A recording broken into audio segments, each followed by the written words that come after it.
Hey guys, welcome to the Another History. Before we begin tonight's journey through history, take a moment to get comfortable, relax, and let the world around you fade away.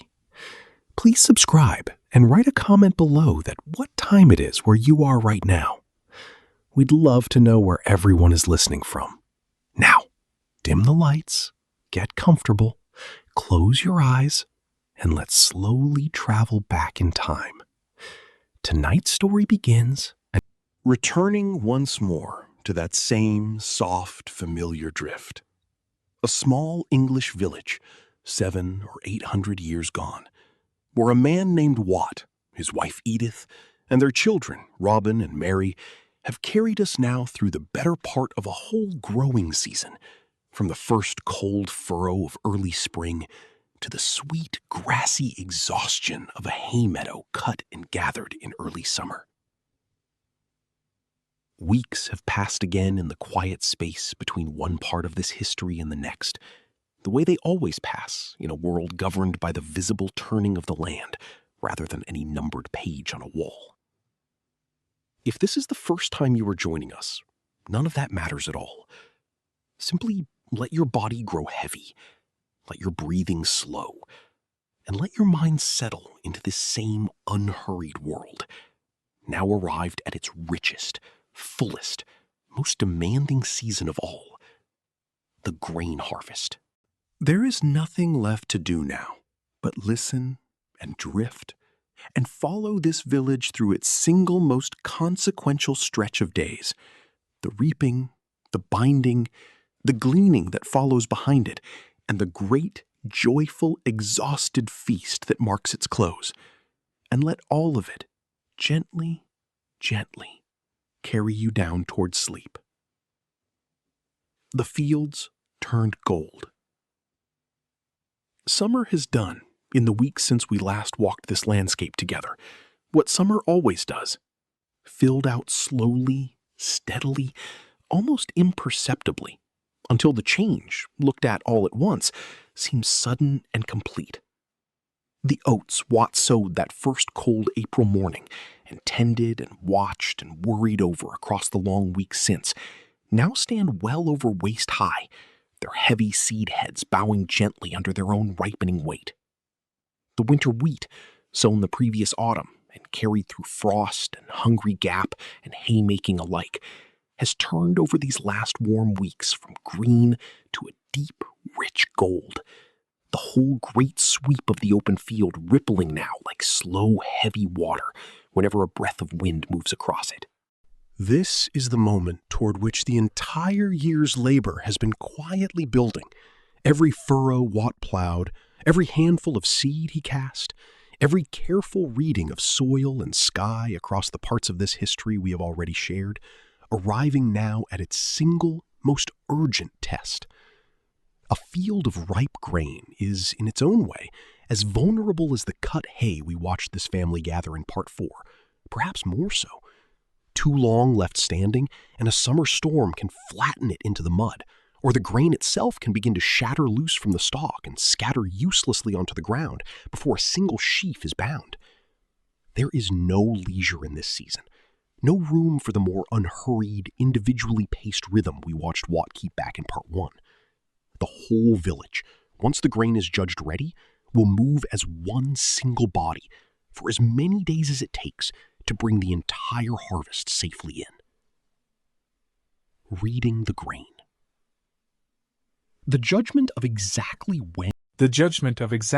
to begin cutting falls, as it did with the hay meadow, to the same accumulated, wordless expertise shared among the village's most experienced farmers.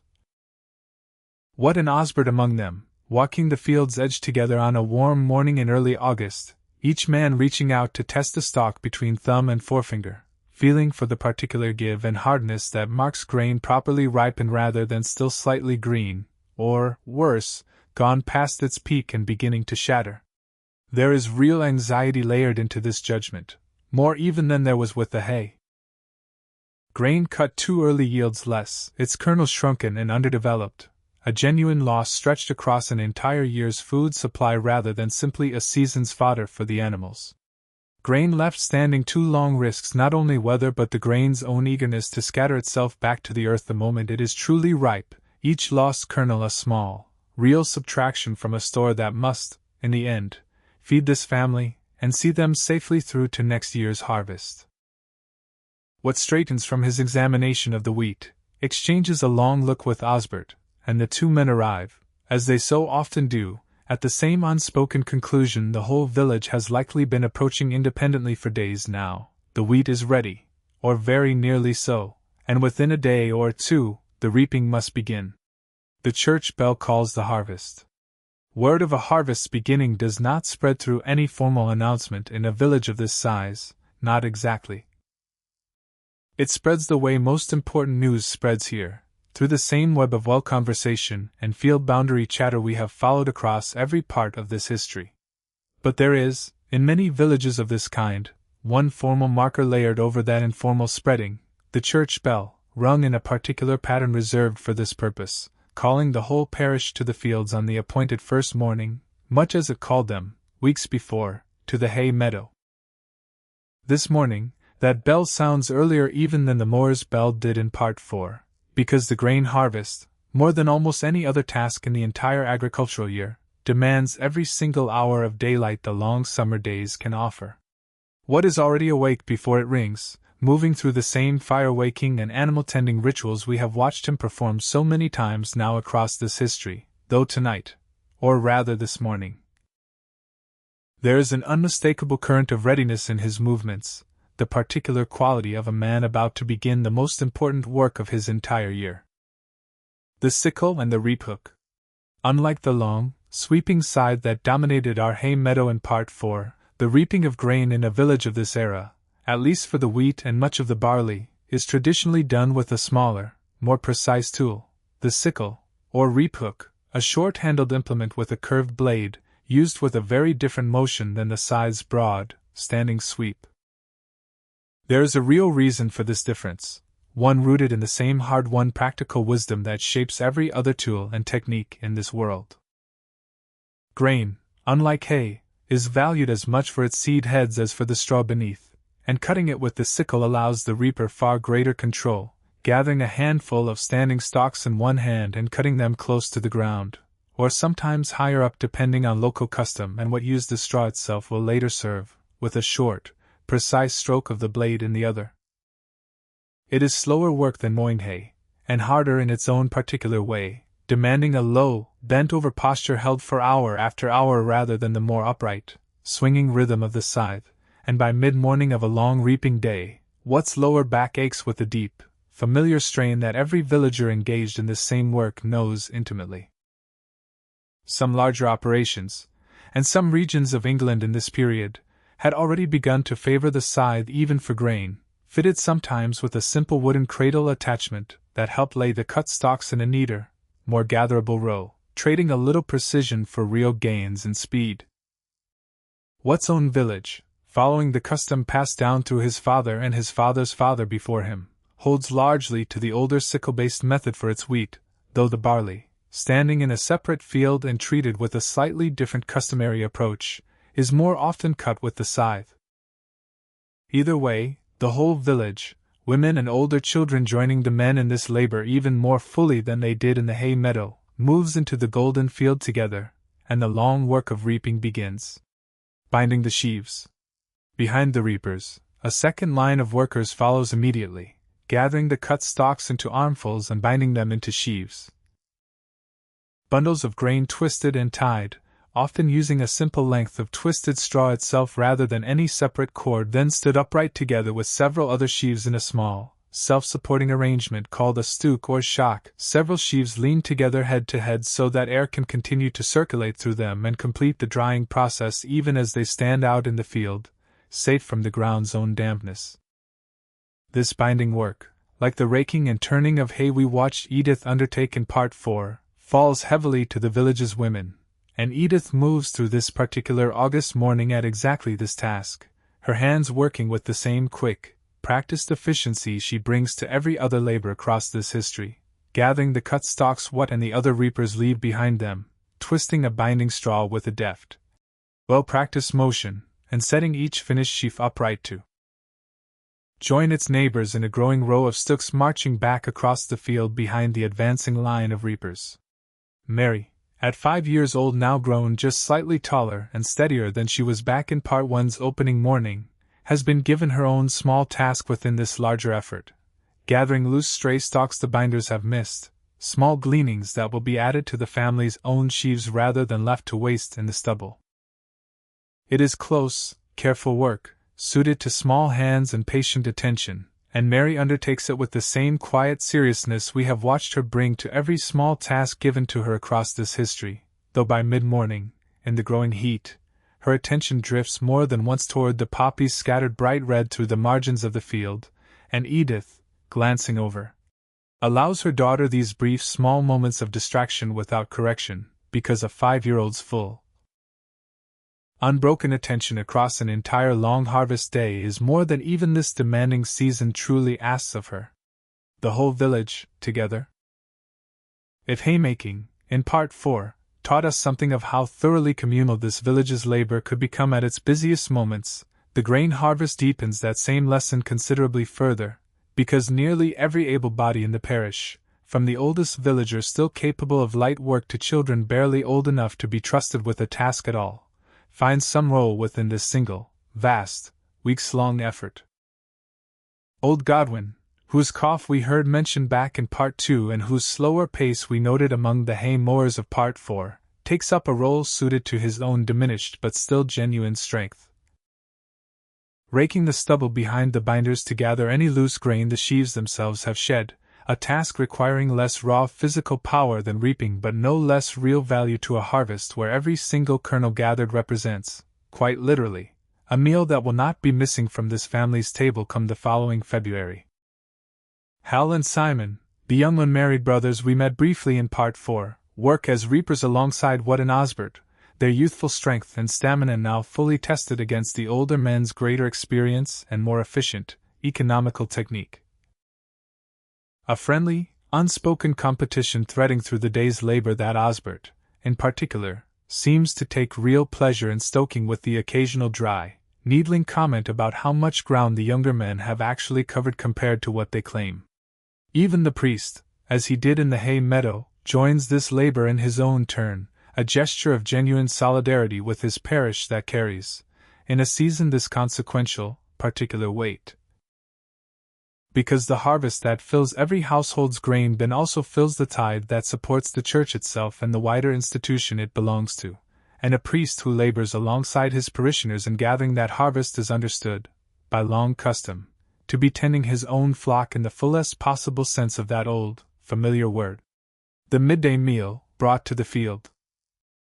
As the sun climbs toward its highest point on this first full day of reaping, the same pattern we watched unfold in the hay meadow repeats itself here, if anything with even greater care and generosity than before, because the harvest is understood, across the whole of this village's custom, as the single most important labor of the entire year, deserving of whatever comfort and sustenance the household can spare. Robin, whose water-carrying duties in Part 4 marked his first real taste of village-wide usefulness, takes up much the same role again today, moving steadily between the well and the scattered rows of workers with his pail, though this year, for time, in this slow, patient history, continues to pass even between the parts we spend together. He carries himself with a shade more confidence, a little less of the careful concentration that marked his first attempt at this same task, the small, natural growth of a boy settling more fully into a role he has now practiced and proven capable of. Alongside water, today's field meal brings bread, cheese, and on this particular fortunate day, a genuine treat. A portion of cold bacon, saved and shared out among the workers in recognition of the harvest's special importance, a small customary generosity that stretches even a modest household's stores a little further than usual because the labor being asked of every family this week is itself so much greater than usual. The whole village gathers again, as it did over hay, to eat together in the field's shade, though the conversation today carries a different weight than the easy, loose midsummer chatter of the hay meadow, more of it turning toward careful, practical estimation of how the harvest is shaping up this year, whether the wheat's yield looks likely to match or exceed last year's, whether the weather, still holding fair for now, might be trusted to hold a few days longer. The weight of a good or bad year. It's worth pausing here, in this brief midday rest among the stooped sheaves, to sit honestly with just how much genuine consequence rides on the outcome of these next several days, because nothing else in this entire long history, not the lean weeks of the hungry gap, not the anxious weather watching of the hay meadow, carries quite the same total weight as the grain harvest itself. A good harvest, safely gathered, means a winter of reasonable sufficiency. Enough bread on the table through the cold months, enough seed grain set carefully aside to sow again come next spring, enough surplus, perhaps, to trade for some small comfort or necessity the household cannot produce itself. A poor harvest, whether from bad weather earlier in the growing season, an infestation of some blight or pest, or simply an unlucky run of rain arriving at exactly the wrong moment during these critical reaping days, means the opposite.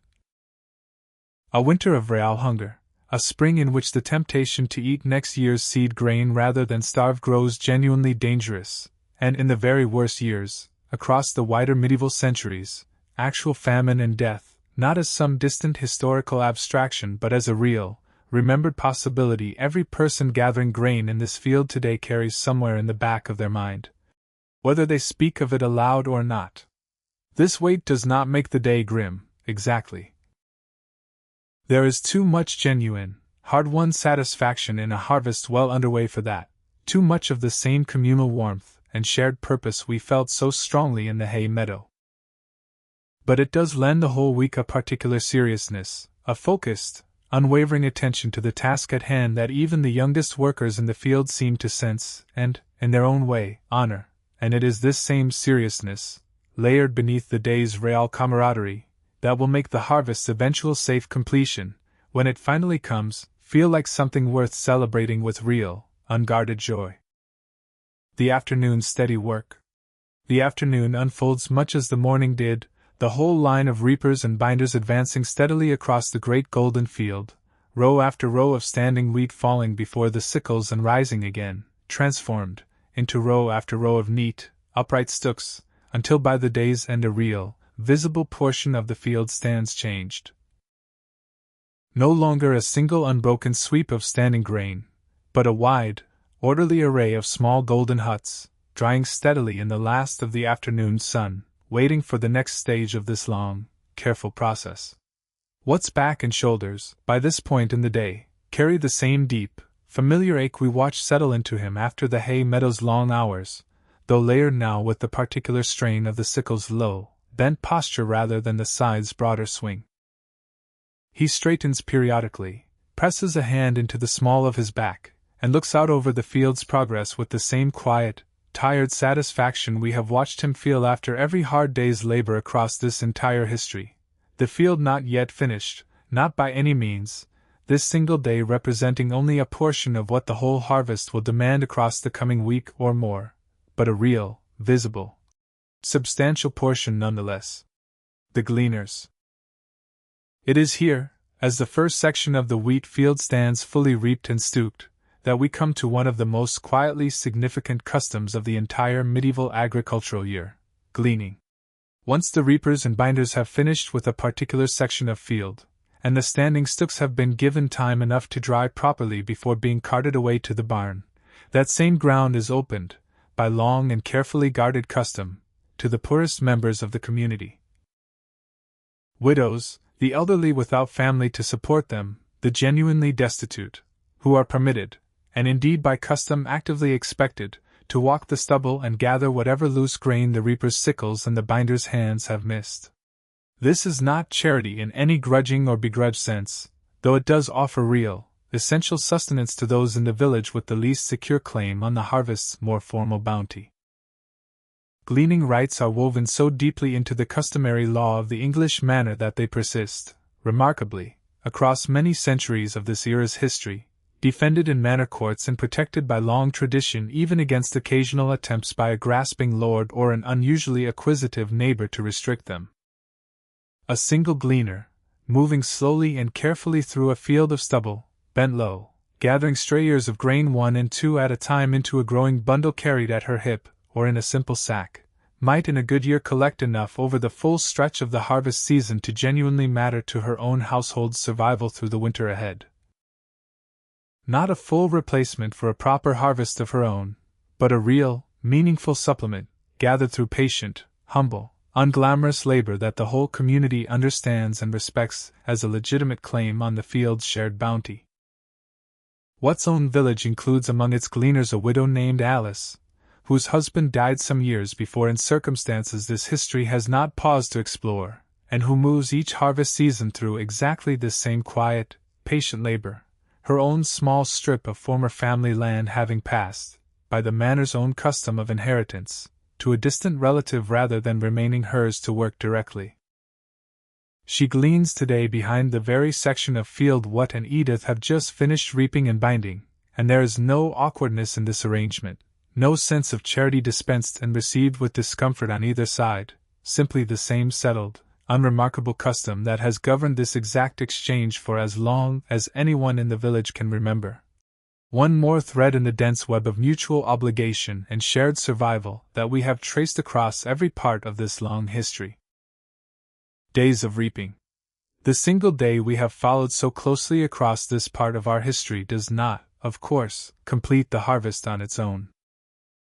The grain harvest, across a village of this size, typically stretches across a week or two of these same long, demanding days, the whole community moving field by field, section by section, through wheat and then barley and then, in its own turn, the oats what sowed with such care back in part 1, each grain type carrying its own particular timing and its own particular urgency as the summer wears on toward autumn.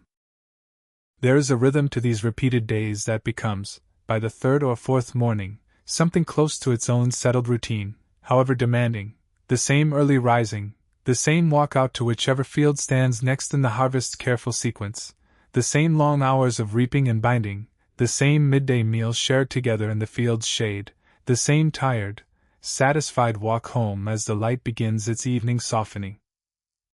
Watt's body, by this point in the week, has settled into the particular deep, accumulated fatigue that comes not from any single hard day but from several hard days stacked one atop another, a tiredness that sleep alone does not fully erase but that the body learns, gradually, to carry and work through all the same, because the harvest does not wait for anyone's full recovery, and the whole village, together,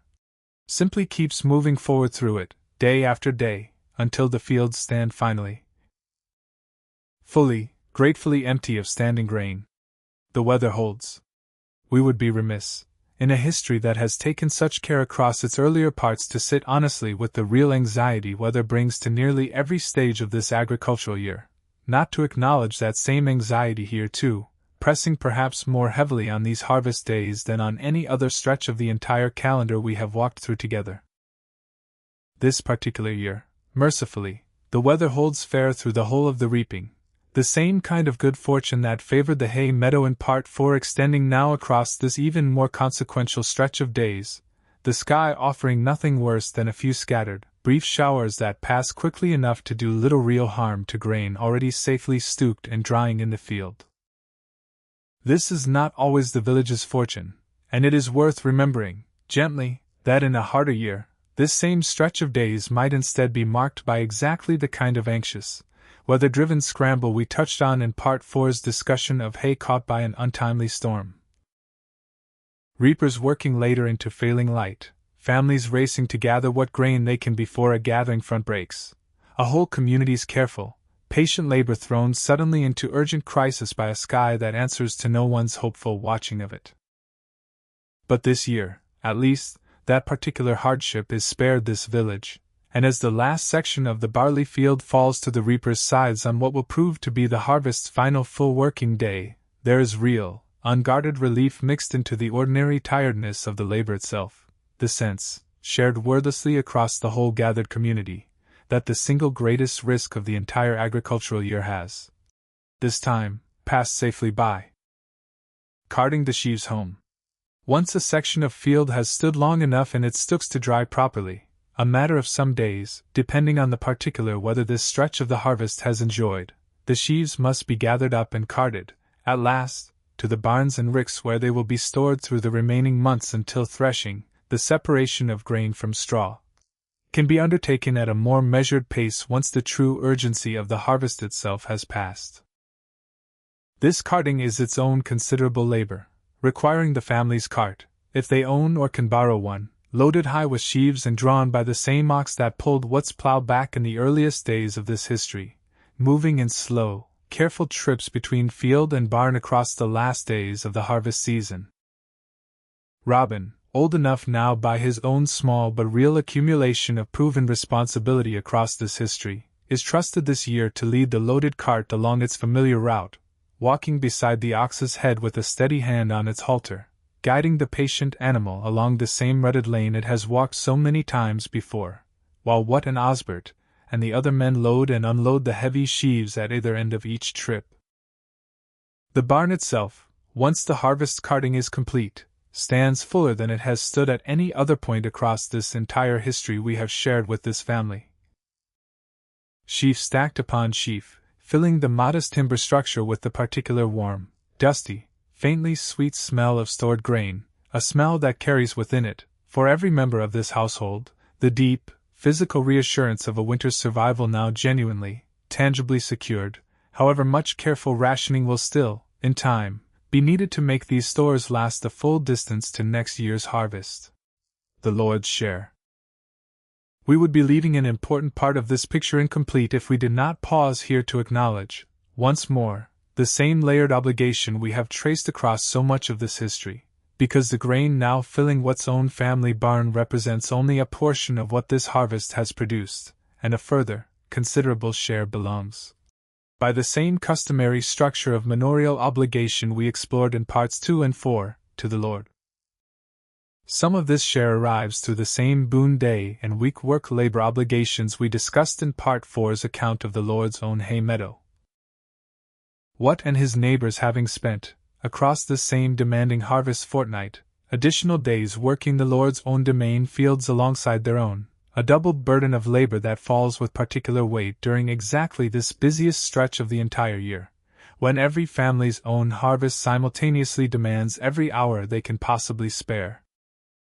There is meat tonight, real meat, in a quantity this family has not tasted since the last significant feast day marked somewhere in the calendar behind us. Perhaps a portion of beef from an animal the village has collectively decided to slaughter for this specific occasion, or a scatter of fowl contributed by several households together, roasted over open fires built up along the green's edge. There is bread made from the very first grain of this new harvest, ground quickly at the mill in the days since the reaping finished, its taste, by every account passed down through this world's rich oral tradition, subtly different, and specially prized compared to the older, more thoroughly stored grain that has filled most of this family's meals across the rest of this long history. There is ale in genuine abundance, brewed up specially for the occasion, and there is music too, in whatever simple form this village's own resources allow, a pipe, perhaps, or a simple drum, someone's untrained but enthusiastic singing voice leading the gathered crowd through old, familiar songs whose words and melodies have been passed down, voice to voice, across generations, in exactly the same fireside tradition we explored at length back in part 3. Wat and Edith sit together at one of the long tables, their children beside them, Mary wide awake now despite the late hour, caught up in the genuine, infectious excitement of a whole village gathered together in celebration rather than labor. Robin, worn out from the day's final carting but too pleased with the evening's festivities to admit any real tiredness, watches with wide eyes as Hal and Simon, released from their own harvest labor at last, lead a boisterous circle of dancing near the fires. Their earlier friendly competition in the fields now transformed into an equally friendly competition to see who can dance longest and most enthusiastically before genuine exhaustion finally claims them. Gratitude, genuinely felt. Beneath the music and the dancing and the real, unguarded pleasure of this evening's feast runs a current of something quieter and deeper, present in this village's harvest celebration in a way that goes well beyond simple festivity. A genuine, deeply felt gratitude, understood by every person gathered here tonight as directed not merely toward their own hard labor, real and considerable as that labor has been, but toward the whole larger order of things that has, this year, allowed that labor to succeed. Some arrives, too, as a direct render of grain itself, a customary portion set aside from each household's own harvest and delivered to the manor's own barns, alongside the church's own tithe, that same 10th portion we mentioned back in Part 1, gathered by the priest or his appointed representative and set aside to support the parish's wider religious life. None of this is experienced, on this particular evening, as some fresh outrage or injustice freshly discovered. It is, as we have noted before across this history, simply the settled, unquestioned shape of what's world, present in the background of every stook he binds and every sheaf he carts, familiar enough by now that it requires no real comment, only the same quiet, practical acceptance that has carried this family, and every family like it, through the whole of this long, demanding, ultimately successful harvest season. The harvest home. And so we arrive, at last, at the moment toward which this entire part of our history has been building, the harvest's completion, marked, in a village of this kind, by one of the great, genuinely joyful communal celebrations of the whole agricultural year, often called, in the custom of this region and era, the harvest home. The final cartload of the final field sheaves, drawn triumphantly through the village lane toward the barn, is decorated, by long tradition, with ribbons and late summer flowers gathered by the children, and its arrival is greeted, across the whole scattered community, with a genuine, unguarded release of tension that has been building, quietly, across the whole of these demanding weeks. This is not simply the end of a hard task, the way any ordinary day's labor concludes with the usual tired satisfaction we have watched settle over this family so many times across this history. It is the end of the single most consequential stretch of the entire year, the moment when the whole community's collective survival through the coming winter is, at last, genuinely, tangibly secured, and the relief and gratitude this brings finds its expression in one of the few genuinely large, deliberately festive gatherings this village's whole yearly calendar affords: the feast. That evening, as the light softens toward its familiar amber close, the village green fills with a gathering unlike almost anything else we have witnessed across this entire history. Long trestle tables assembled from borrowed boards and barrels, the whole community's households contributing what they can spare from their own now well-stocked stores, the Lord himself, by long and carefully guarded custom, often providing a portion of the feast's provisions in recognition of the labor his own tenants have just completed on his behalf, a small, customary generosity not unlike the boon day meals we discussed in Part 4. The priest, at some point in the evening's proceedings, offers a blessing over the gathered feast, words of genuine thanksgiving that carry real weight for a community whose entire survival has rested, across the whole of this long growing season, on forces so far beyond their own control: weather, soil, the simple, patient mystery of a seed's transformation into standing grain. This gratitude does not require, in one's own mind or in the minds of his gathered neighbors, any careful separation between thanks owed to their own hard-won skill and thanks owed to God's own providence. The two run together here, as they run together through so much of this world's understanding of itself, a harvest safely gathered representing both a genuine human achievement, built from months of careful, skilled, unglamorous labor, and a genuine gift, granted by a world that could, in a harder year, have withheld it just as easily. The feast winds down. As the night deepens and the fires along the green burn lower, the feast's earlier energy softens gradually into something quieter, more contented.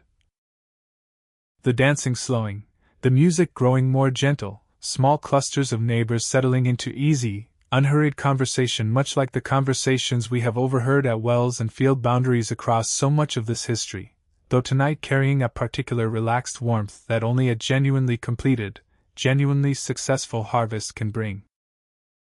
Mary, whose earlier excitement has finally given way to the same overtired drowsiness we watched settle over her at the close of Part 1's long day, falls asleep at last against Edith's side, and Edith gathers her up gently, exchanging a quiet look with what that needs no words to convey the shared, settled contentment of this particular evening.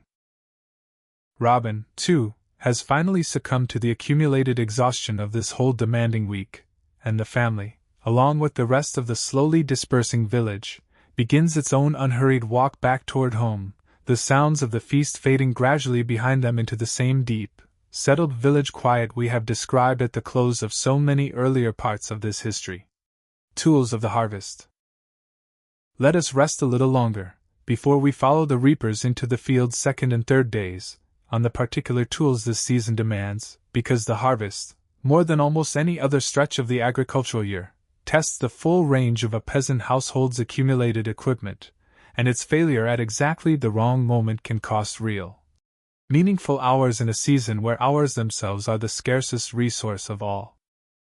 The sickle what carries this week is, like his scythe, among the family's most carefully maintained possessions, its curved blade honed to a fine edge in the days before the harvest began and touched up again each evening by firelight, much as we watched him tend his scythe's edge back in part 4.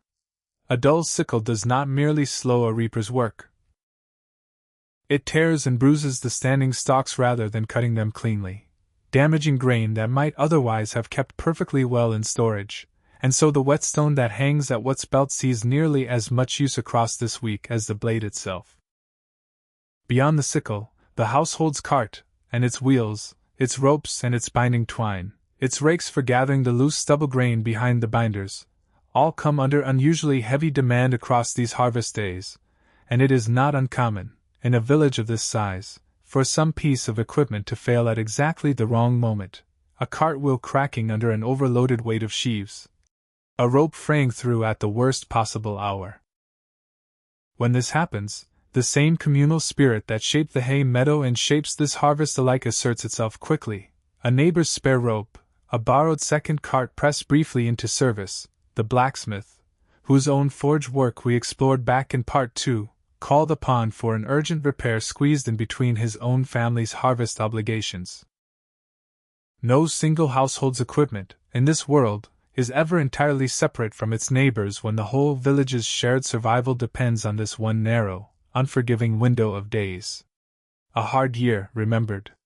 It is worth pausing, too, to sit for a moment with a harder possibility than the one this particular year has offered, because no honest account of the medieval harvest could pretend that every year unfolded as smoothly and as fortunately as this one has. Old Godwin, resting during the midday meal on one of these long reaping days, occasionally turns the conversation, as older villagers so often do, toward memory.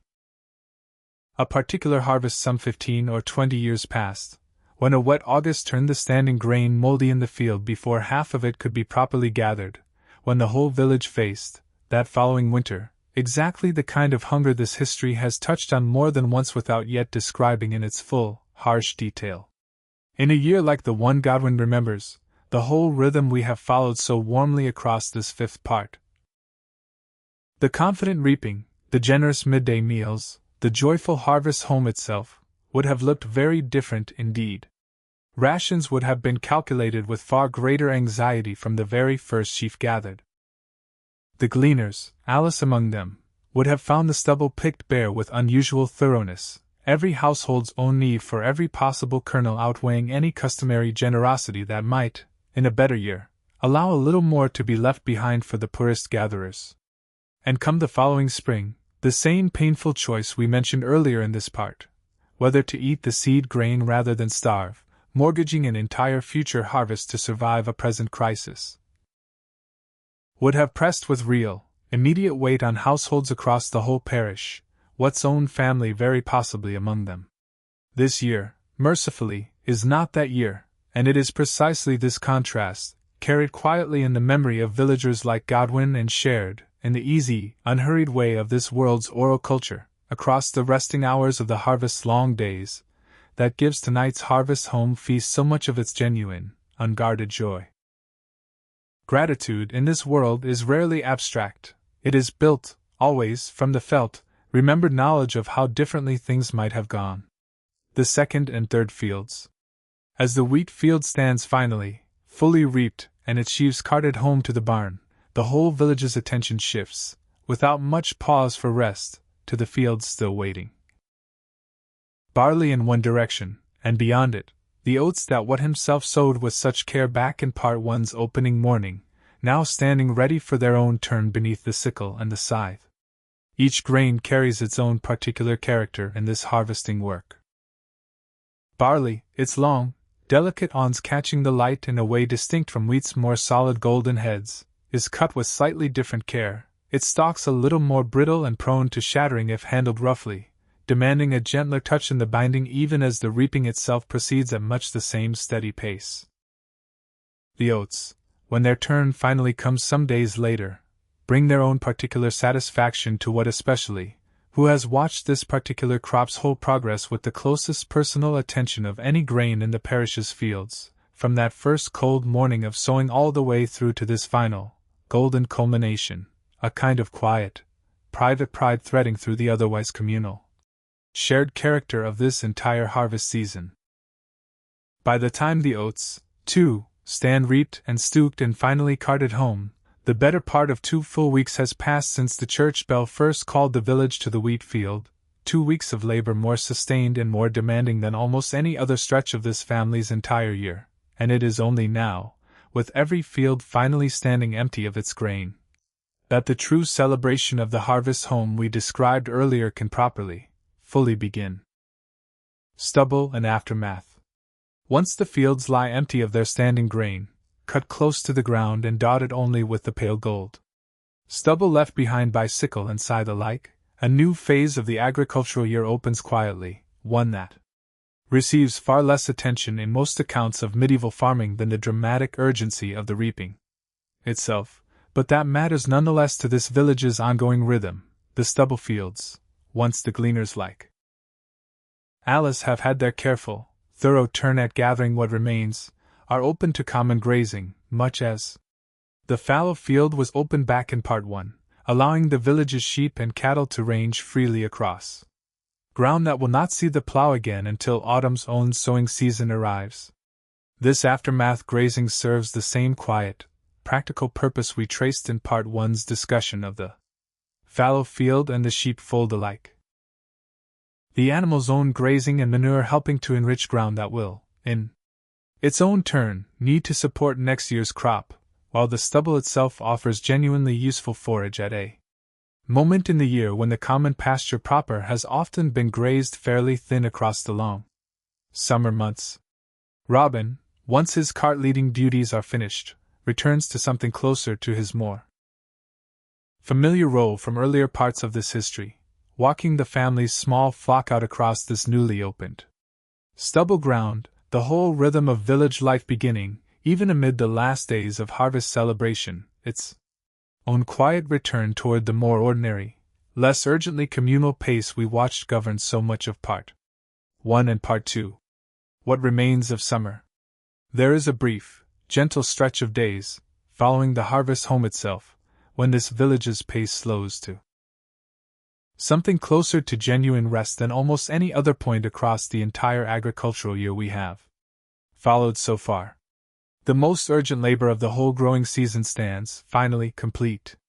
The barn holds its full store of grain, not yet threshed into usable flour but safe, at least, from weather and from the field's own risks. The garden close continues to offer its late summer abundance, apples beginning to color on the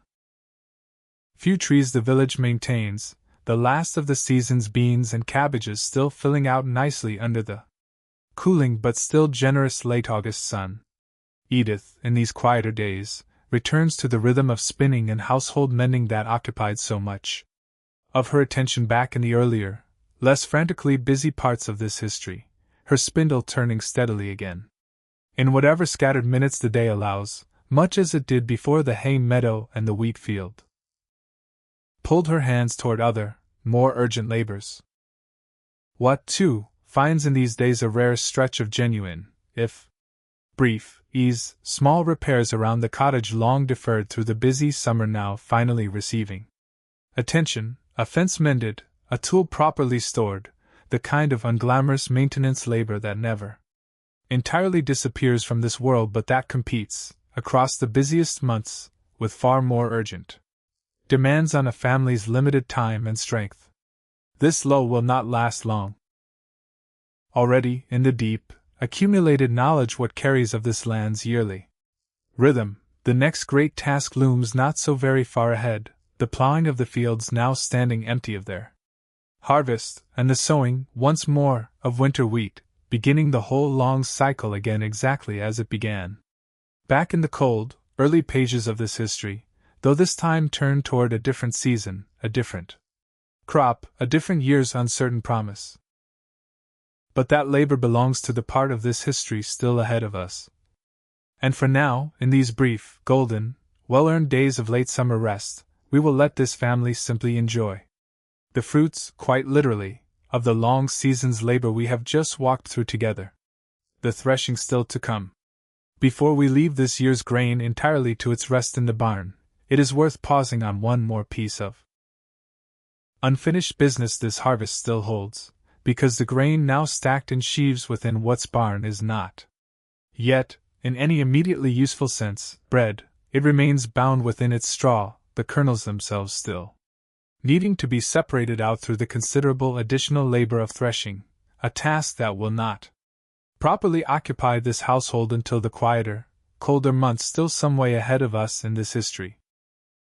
Threshing itself, when its season comes, is done most commonly with a flail, 2 stout wooden staves, joined by a short length of leather or rope, swung with a practiced, rhythmic motion against a spread layer of sheaves laid out on the hard-packed floor of the barn, the repeated blows knocking the grain kernels loose from their stalks. It is slow, physically demanding work in its own right, though it carries none of the field's weather-driven urgency, and villages of this kind typically spread this labor across the quieter winter months that lie ahead, threshing only as much grain at a time as the household needs for its immediate use, leaving the greater portion safely bound in sheaves within the barn's dry shelter until its own turn comes. We will return, in a later part of this history, to walk through a proper threshing day in its own fuller detail,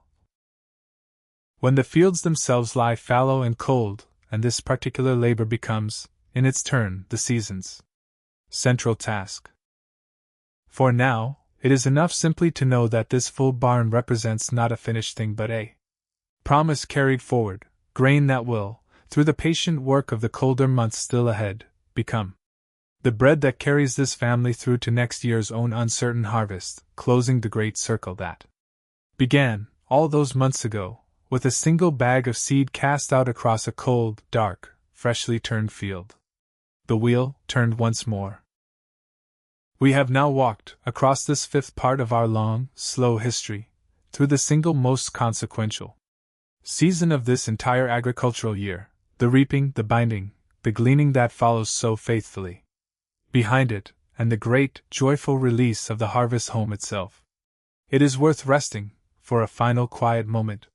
before we let this family sink fully into tonight's well-earned sleep, on just how much this single completed harvest represents. Not merely a good outcome for this one particular year, but the successful completion of an entire cycle whose beginning we witnessed together back in Part 1's cold April morning, when what first walked his strip with a bag of oat seeds slung across his body, casting grain out across dark, freshly turned earth with no certainty at all of what this long, demanding season would ultimately bring. That uncertainty, carried quietly through every part of this history since. Through the hungry gap's careful rationing, through the hay meadow's weather-anxious labor, through the wheat field's own hell breath as the reapers move steadily through it, has now, at least for this year, resolved itself into genuine, tangible security, a barn full of grain, a family's survival through the coming winter secured, a whole community's collective effort rewarded with exactly the outcome every prayer murmured across these pages has quietly hoped for: home and sleep. Back at the cottage, the family's final preparations for sleep unfold with the same familiar rhythm we have watched so many times across this history, though tonight carrying an unmistakable current of deep, settled peace beneath the ordinary tiredness of a long day's labor and a long evening's feast. The fire is banked with the same careful, practiced ritual it has received every single night across this entire history. The animals, seen to earlier in the day before the feast began, rest quietly in their fold, and Byre, Robin and Mary both, thoroughly exhausted by the day's combination of hard labor and genuine celebration, settle into their accustomed place in the shared bed almost before Edith has finished drawing the blanket over them. What lies for a while in the dark beside Edith, either of them quite ready yet to surrender fully to sleep. Despite their own considerable tiredness, and in the quiet, unhurried way that has marked so many of this family's private evening moments across this history, they speak softly together of the day just past, the good weather that held through the whole demanding fortnight, the strength of this year's yield, some quiet, practical thought already turning toward the autumn task still ahead, the plowing of the fallow field, the sowing of next year's winter wheat, the whole great wheel of the agricultural year already beginning, even on this night of celebration, its next slow turn toward the season still to come. And then, at last, sleep claims them both, the same deep, complete, thoroughly earned sleep we described at the close of Part 4's long haymaking day, carrying this whole small, tired, contented family down into the same warm darkness that has closed every part of this history so far, a darkness made, tonight, a little sweeter than usual by the genuine, hard-won knowledge that whatever the coming winter brings, this family and this village will face it from a place of real, tangible security, their barn full, their labor rewarded, their whole long year's patient work brought safely, at last, to its harvest. End of Part 5. Part 6 turns toward autumn's quieter tasks, the plowing of the fallow field, the slaughter and preservation of meat for winter, and the deepening chill of the year's turn toward its final season.